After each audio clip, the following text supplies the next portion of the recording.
On February 25, 2022, Oleksandr Danyliuk woke up and saw Russian soldiers. The next morning, I looked outside my window. It was 6:30 in the morning.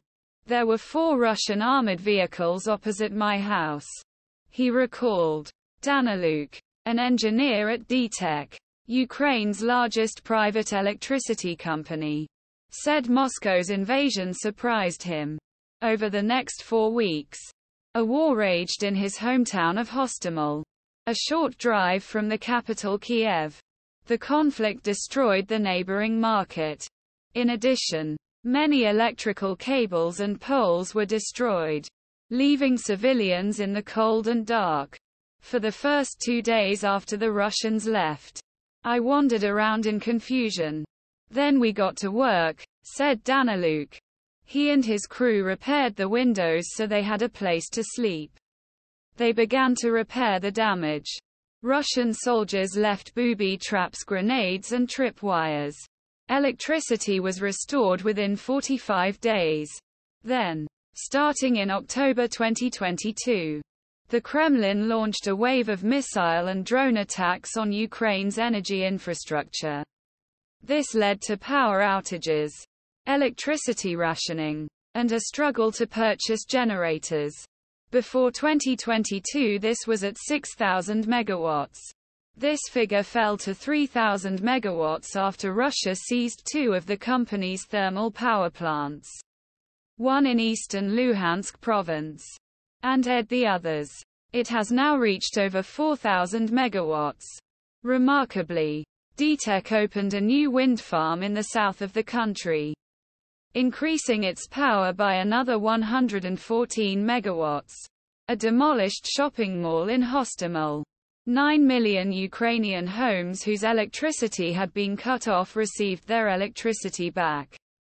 In the Kiev region alone, DTEK brigades repaired nearly 10,000 kilometers of power lines destroyed during the 6-week occupation.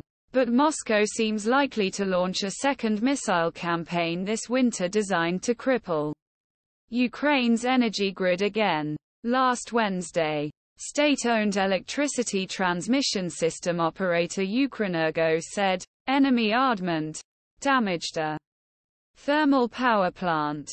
More strikes are expected after a summer in which Russia targeted Ukraine's grain export facilities.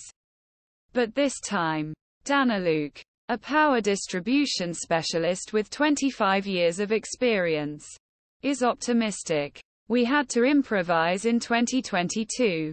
We are better prepared now, he said. It is located on the outskirts of the city, next to a pine forest and a railway line. The building resembles a roadside shelter. Inside, behind thick concrete walls, are a series of circuit breakers. They emit a low hum. Vulnerable cables were buried underground.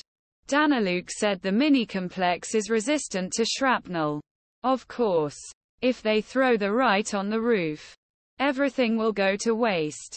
But generally we can repair the damage within 2 days. New power lines. Serhii Buriak, head of the region's power grid, said, we have a lot of experience from last winter. In the past, an attack would cut off electricity to the entire area. We can now quickly switch from one electricity source to another. I bought one for family camping trips. DTEK has SPI